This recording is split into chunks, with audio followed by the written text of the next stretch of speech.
नमस्कार मित्रांनो, अशोक मामा या मालिकेच्या आजच्या भागामध्ये आपण असं पाहतो की प्रभूबाई ह्या उपोषण करायला बसलेले असतात. आता अशोक मामा त्यांना थोडं घाबरवण्यासाठी म्हणतात की ओ बाई, काय आहे, आपल्या सोसायटीमधल्या एका सिनियर सिटीजनचा तुम्ही अपमान केलाय. मी आत्ता जाऊन पोलिसात तक्रार करतो. आता असं म्हटल्यावरती सोसायटीतील सगळेजण अशोक मामांना थांबवण्याचा प्रयत्न करतात. ईश्वर काका म्हणतात की अरे अशोक, तू ऐक जरा. तू कशाला नसत्या भानगडीत पडतोयस? घरी पाहुणे आलेले आहेत ना, तू जा पाहुण्यांचं बघ. मी इथे काय करायचं ना ते पाहतो. अशोक मामा म्हणतात, नाही रे, या बाईने ना आपल्या घरातल्या सगळ्यांच्या विरुद्ध ठणाणा केलेला आहे. हिला ना चांगलाच धडा शिकू. पुढे ते प्रभूबाईंना म्हणतात की ओ बाई, काय मी तुम्हाला अत्यंत विनम्रपणे सांगतोय की तुम्ही उठा या उपोषणातून. प्रभूबाई मोठ्या आवाजातच म्हणतात की नाही, मी अजिबात उठणार नाहीये. आणि माझगावकर, तुम्ही इथे एकटे का आलात? जा आणि तुमच्या सुनेला घेऊन या. जोपर्यंत तुमची सून माझ्या मुलीची माफी मागणार नाही ना, तोपर्यंत मी इथून हलणार नाही. हे उपोषण चालूच राहणार. तर अशोक मामा म्हणतात की बाई, पहिली गोष्ट, नक्की काय झालंय हे बघायला मी इथे नव्हतो. दुसरी गोष्ट, स्वतःची बाजू मांडायला भैरवी इथे नाहीये. तिसरी गोष्ट, घरी पाहुणे आलेत म्हणून भैरवी इथे येऊ शकत नाही. चौथी गोष्ट, हे असे धिंगाणा घालून प्रश्न सुटत नसतात. नीट बोलून प्रश्न सोडवायचे असतील तर ठीक, नाहीतर तुमची मर्जी. आणि पाचवी गोष्ट, जर तुम्हाला उपोषण करायचं असेल तर करा. त्यानिमित्ताने तुम्ही स्वतःवर ताबा मिळवायला शिकाल आणि तुमचं वजन पण कमी होईल. याची तुम्हाला अत्यंत नितांत गरज आहे हो. यावरती प्रभूबाई मात्र थोडं तोंड वाकडं करतात आणि ठम्म बसूनच राहतात. तर पुढे अशोक मामा म्हणतात की मी तुम्हा सगळ्यांना जाहीर करतो की जोपर्यंत ही बाई माझ्या विरोधातलं उपोषण मागे घेत नाही, तोपर्यंत माझं यांच्या विरोधातलं उपोषण सुरू राहणार. असं म्हणत खुर्ची घेतात आणि त्या खुर्चीवरती बसतात. तर इकडे घरी भैरवीने या दोघांसाठी चहा करून दिलेला असतो. राधाबाईंनी चहाचा एक घोट घेतात आणि तोंड वाकडं करतात. पुढे ते भैरवीला येऊन म्हणतात की सुनबाई, तुला चहा नाही करता येत का? भैरवी म्हणते, आता काय झालं? राधाबाईंनी म्हणतात, हा काय चहा असतो का? चहा कसा पाहिजे? गॅसवरती बघूला ठेवायचं, त्यात भरपूर दूध घालायचं, त्यात भरपूर साखर टाकायची, भरपूर चहा पत्ते टाकायची आणि असा चांगला उकळायचा आणि घट्ट घट्ट चहा करायचा, त्याला म्हणतात चहा. भैरवी म्हणते, बासुंदी. आम्ही त्याला बासुंदी म्हणतो. तुम्हाला हवी असेल तर लगेच मागवते. आमच्याकडे चहा असाच बनतो. राधाबाईंनी म्हणतात की नाही नाही, हिला चहा करता येत नाही. आता मला शिकवावं लागेल चहा कसा करायचा तो. तर किशाभाऊ हे हसत पुढे येतात आणि भैरवीला म्हणतात, कॉमेडी, ही लई कॉमेडी करते, मी म्हटलं ना तुला. राधाबाईंनी म्हणतात, यात कसली आली कॉमेडी? काही बोलू नका बरं तुम्ही, गप्प बसा जरा. पुढे ते भैरवीला म्हणतात की चल जा, माझ्यासाठी मी आत्ता सांगितलं ना तसा चहा करून आण. भैरवी म्हणते, सांगितलं ना, आमच्याकडे चहा असाच बनतो, असाच प्यावा लागेल. राधाबाईंनी म्हणतात की अडलं माझं खेटर. किशाभाऊ राधाबाईंना आडवत म्हणतात, अगं राधा राधा, जाऊ दे ना, कशाला लहान पुरीला बोलतीस? अगं लहान आहे ती. राधाबाईंनी म्हणतात की तुम्ही ना माझं डोकं फिरवू नका. तुम्हाला काही गोष्टी कळत नाही, चुपचाप बसा जरा. तर इकडे खाली सगळेजण बसून असे कंटाळलेले असतात. यात प्रभूबाई सुद्धा कंटाळलेले असतात. ईश्वर काका म्हणतात की ओ प्रभूबाई. प्रभूबाई म्हणतात की बोला. ईश्वर काका म्हणतात, काय आहे, सगळे कंटाळलेत हो, खूप वेळ झालेला आहे, जरा थोडंसं नमतं घ्या ना तुम्ही. प्रभूबाई म्हणतात की नाही, मी अजिबात नमतं घेणार नाही, आणि एवढंच असेल ना तर तुमच्या मित्राला सांगा. ईश्वर काका अशोक मामांना म्हणतात की अशोक, तू घेतोस का रे? अशोक मामा पिशवीमधून एक केळ काढतात आणि ते ईश्वर काकांना देत म्हणतात की त्यापेक्षा ना तू हे घे, काय गोड आहे ना केळ. आता हे केळ काढल्यावरती सर्वजणांना खूप खावं खावंसं वाटतं. तोरणे म्हणतात की प्रभूबाई, अहो सहनशक्ती संपली हो, घ्या ना जरा नमतं. रुपाली पण म्हणते की अहो प्रभूबाई, मला ना उपवास सोडायचा आहे हो. मित्रांनो, मला तर लॉजिकच नाही कळालं की आता प्रभूबाईंनी उपोषण धरलंय म्हटल्यावरती बाकीचे सगळेजण का तिथं उपोषण धरून बसलेले आहेत? जायचं आणि खाऊन यायचं ना. पण सगळेजण तिथंच बसलेले आहेत ताटकळत. तर अशोक मामा केळ सोलतात आणि प्रभूबाईंच्या समोर करत म्हणतात, घे ना. प्रभूबाई ते केळ घेणार तर अशोक मामा केळ पटकिनी मागे घेतात आणि म्हणतात, नको का, बर बर. परत एकदा अशोक मामा ते केळ त्यांच्या समोर पुढे करतात. तर प्रभूबाई पटकिनी त्यांच्या हातातून ते केळ ओढून घेते आणि आदाशासारखे खाऊ लागते. अशोक मामा म्हणतात, चला झालं, उपोषण संपलं, प्रत्येकाने घरी जा आणि भरपूर जेवा. आता असं म्हटल्यावरती सर्वजण सुटकेचा निश्वास टाकतात आणि पटकिनी तिथून उठून घरी निघून जातात. तर प्रभूबाई ह्या डोक्याला हात लावूनच बसतात. तर इकडे घरी राधाबाईंनी ह्या चहावरती अडून बसलेले असतात. त्या किशाभाऊंना म्हणतात की मला हे चालणार नाही, मी तुम्हाला सांगते, हा चहा मी घेणार नाही म्हणजे नाही. भैरवी म्हणते, अहो ठीक आहे ना, मग तुमच्या स्टाईलने बनवा आणि प्या.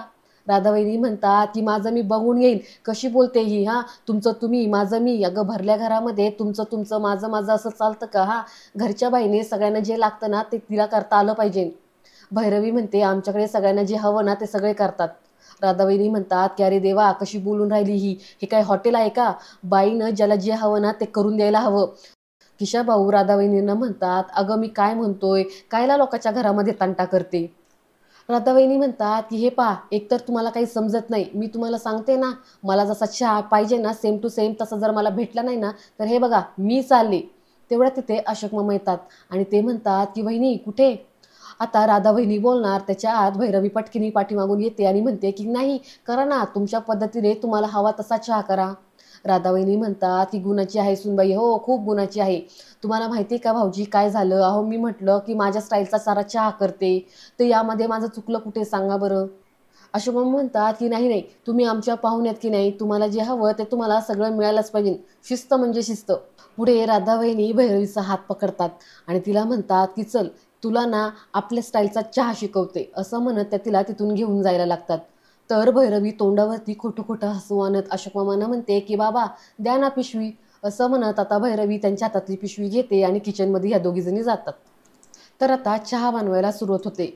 भैरवी टोपामध्ये पाणी ओतणार तितक्यात राधावहिनी तिला हटकतात आणि म्हणतात की पाण्याचा चहा आम्ही पित नाही, आम्ही फक्त दुधाचा चहा पितो. ठेव तिकडे पाणी, दे तिकडे फेकून, आणि हे दूध घे आणि दूध ओत यामध्ये. असं म्हटल्यावरती आता भैरवी सगळं दूध ओतते. पुढे राधावहिनी म्हणतात की चहा पावडर घे. तर भैरवी ही तोंड वाकडं करत चहा पावडर दुधामध्ये टाकायला लागते. राधावहिनी म्हणतात की चेहरा जरा हसरा ठेव, आणि हे काय 2च चमचे काय टाकतीस? अगं 5 जणांचा चहा बनवायचा आहे ना, टाक अजून टाक, मी सांगते ना 8-9 चमचे बसले पाहिजेत चहा पावडरचं. असं म्हणत आता भैरवी 8-9 चमचे त्या दुधामध्ये टाकते. पुढे राधावहिनी म्हणतात की आता साखर घे. भैरवी 2-3 चमचे टाकते फक्त. तर राधावहिनी म्हणतात हे काय फक्त 2च चमचे? भैरवी म्हणते मग अजून किती टाकायची साखर? राधावहिनी म्हणतात 25 चमचे. 25 चमचेच टाकले पाहिजेत. असं म्हटल्यावरती भैरवीला जरा मळमळतच आणि ती म्हणते एवढी साखर तर आम्ही महिन्याभरात पण वापरत नाही. राधावहिनी म्हणतात की म्हणूनच म्हणूनच तुमचा चेहरा असा आहे, अजिबात गोडीच नाही दिसत तुमच्या चेहऱ्यावरती. आमचा चेहरा पाय बरं कसा दिसतोय, गोड चहा पिला ना त्याच्यामुळं आमच्या चेहऱ्यावरती गोडवा आहे. पुढे राधावहिनी तिला आलं हे खलबत्त्यात ठेचायला लावतात. तर इकडे बाहेर किशाभाऊ हे अशोक मामांना म्हणत असतात, तायडी असती ना तर आता तिने सॉलिड ट्रेनिंग दिलं असतं सुनबाईला. अशोक मामा म्हणतात नुसतं ट्रेनिंग नाही, लाडसुद्धा केले असते. किशाभाऊ म्हणतात हां खरं आहे. पुढे अशोक मामा म्हणतात आमचे अनिश कुमार जंगलातून बाहेर येऊन थोड्या माणसांमध्ये आलेले आणि 4 माणसांची जबाबदारी पण घ्यायला शिकले. किशाभाऊ म्हणतात की म्हणजे आता पोट्याने ते काही जंगल फिरवणं सोडलं की काय? अशोक मामा म्हणतात की हो, वेणूला हेच हवं होतं. आज त्यांचा संसार बघून ती भरून पावली असती. तेवढ्यात अनिश येतो.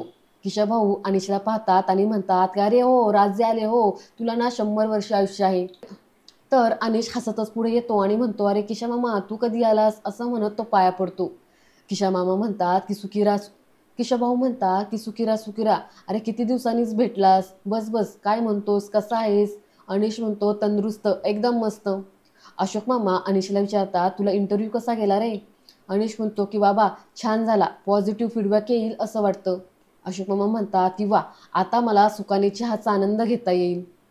तर इकडे आतमध्ये चहा तयार झालेला असतो. भैरवी तो कपामध्ये ओतायला लागते. तर राधावहिनी परत तिला सारखं सारखं हटकत म्हणत असतात की जरा हळूहळू, खाली सांडला नाही पाहिजे, एक थेंब सुद्धा ट्रेमध्ये सांडला नाही पाहिजे, चल आता. भैरवी तो चहाचा ट्रे घेऊन निघणार. परत एकदा राधावहिनी तिला हटकतात आणि म्हणतात थांब आता. भैरवी वैतागतच म्हणते आता काय झालं? राधावहिनी म्हणतात अशीच जाशील का झेपऱ्या तोंडानं, असे केस मोकळे सोडून जाशील? अगं साजरं नाही दिसत ते, घरातल्या बाईनं असं केस मोकळे सोडू नयेत, अवदसा येते. भैरवी म्हणते की हे बघा आता हेअरबँड नाही आहे माझ्याकडे, मी नंतर करते ते, चला आता. राधावहिनी म्हणतात थांब थांब, असं जाऊ नये, अगं घरामध्ये अवदसा येते आणि घरातल्या स्वयंपाकामध्ये केस पण उडतात, असं चांगलं नसतं. असं म्हणत आता राधावहिनी एक पुडा सोडतात आणि त्याचा तो दोरा काढतात. ते भैरवीच्या केसांमध्ये लावायला लागतात. तर भैरवी म्हणते अहो दोऱ्याने काय केस बांधताय, ते कसं दिसेल? राधावहिनी म्हणतात काय दिसणं महत्त्वाचं आहे का शास्त्र महत्त्वाचं आहे, सांग बरं मला. आता भैरवी चहा घेऊन बाहेर येते आणि सर्वांना चहा दिला जातो. अशोक मामा चहाचा एक घोट घेतात आणि तोंड वाकडं करतात, कारण की चहा हा खूप गोड झालेला असतो. राधावहिनी पण एक चहाचा घोट घेतात आणि म्हणतात की काय भाऊजी, आहे की नाही आपल्या स्टाईलचा चहा? अशोक मामा तोंडावरती खोटं खोटं हसू आणत म्हणतात की अरे हां, असाच चहा कित्येक वर्ष मी प्यालोच नाही. अनिश म्हणतो की बाबा साखर किती आहे याच्यात? तर किशाभाऊ चहाचा एक फुरका उडत म्हणतात की काय आहे, आपल्याकडे असाच चहा बनतो. अशोक मामा म्हणतात की नाही नाही, काय आहे, आमच्याकडे हल्ली ना इतकी साखर घातली जात नाही, त्यामुळं कोणाला सवय नाही.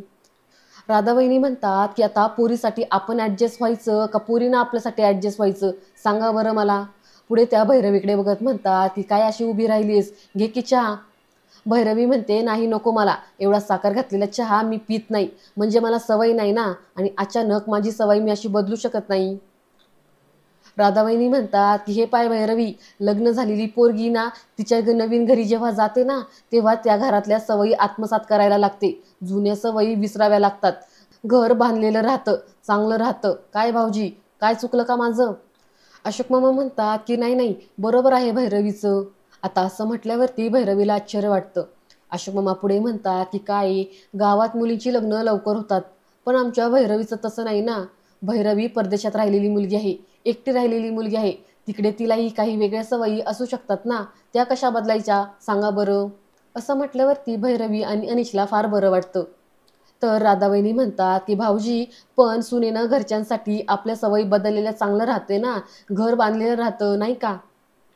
अशोक मामा म्हणतात घर प्रेमानं बांधलं की राहतं, सवयीने नाही. मी अनिशला वेगळं राहण्याचा पर्याय दिला होता, पण तो म्हणाला की नाही, भैरवीला इथेच राहायचं आहे. मग चहा तिच्या सवयींप्रमाणे हवा की तुमच्या सवयीप्रमाणे हवा?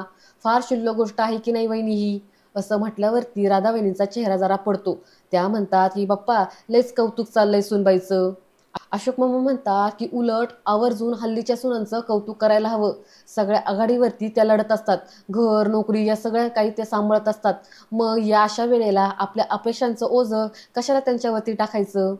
पुढे ते भैरवीकडे बघतात आणि म्हणतात, तुला नसेल ना चहा प्यायचा तर तू नको पिऊस, आमचा किशा भाऊ आहे ना ते चहा पितील. असं म्हटल्यावरती आता किशा भाऊ पण हसतात आणि म्हणतात की 2 कप मला तर चालतील बुवा. असं म्हणत ते दुसरा कप पण चहाचा घेतात. त्यानंतर आता सगळी कामं आटपून झाल्यानंतर भैरवी किचन ओटा साफ करत असते. तिथे अनिश येतो आणि तो म्हणतो, बघितलंस, तू म्हणत होतीस ना की या घरात तुझं कोणी कौतुक करत नाही, आज बाबांनी केले, तेही सगळ्यांसमोर. भैरवी म्हणते हां, लोकांना दाखवण्यासाठी केलं ते. अनिश म्हणतो अगं असं नाही आहे, एनिवेज मला ना तुझ्याशी आज भांडायचं नाही आहे, एक गुड न्यूज सांगायची आहे. भैरवी पटकनी म्हणते जॉब मिळाला ना तुला? अनिश म्हणतो तुला कसं कळालं? भैरवी म्हणते की अरे आल्या आल्या मोठं स्माईल करत आलास तू, इतपत ओळखते मी तुला, कॉंग्रॅच्युलेशन्स. अनिश म्हणतो थँक्स. बरं, उद्यापासून माझं ट्रेनिंग सुरू होणार आहे, सो थोडा वेळ मी घरी बसणार आहे. आणि मला सांग की घरी आल्या आल्या मामींनी काही कांड केलं नाही ना? भैरवी म्हणते चिल, त्या प्रियापेक्षा तरी कमीच. अनिश म्हणतो ती प्रिया अजूनही तुझ्या डोक्यातून गेली नाही का? भैरवी म्हणते की अर्थात नाही, तिने का म्हणून तुझे फोटोज टाकायचे अनिश? अरे इतकं मला ऑड वाटत होतं माहितीये. अरे लोक काय म्हणत होती की बघा हिच्या नवऱ्याने दुसऱ्या मुलींसोबत फोटो टाकलेत. अनिश म्हणतो ते मूर्ख लोक आहेत. भैरवी म्हणते तुझी सुद्धा चूक होती, तुला काय गरज होती तिच्यासोबत गुलुगुलू करायची, आणि एवढं साधं कळत नाही का ती तुझ्यासोबत फ्लर्ट करत होती, कमॉन यार. अनिश म्हणतो भैरवी तू मध्येच विसरतेस का की आपलं खरं लग्न झालं नाहीये, आज ना उद्या मी परत सिंगल होणार आहे, मग माझ्याशी कोणी फ्लर्ट केलं तर काय प्रॉब्लेम आहे तुला? आणि हो, त्या वकिलाकडून कॉन्ट्रॅक्ट आले, कपाटात ठेवतो. असं म्हणत अनिश तिथून निघून जातो.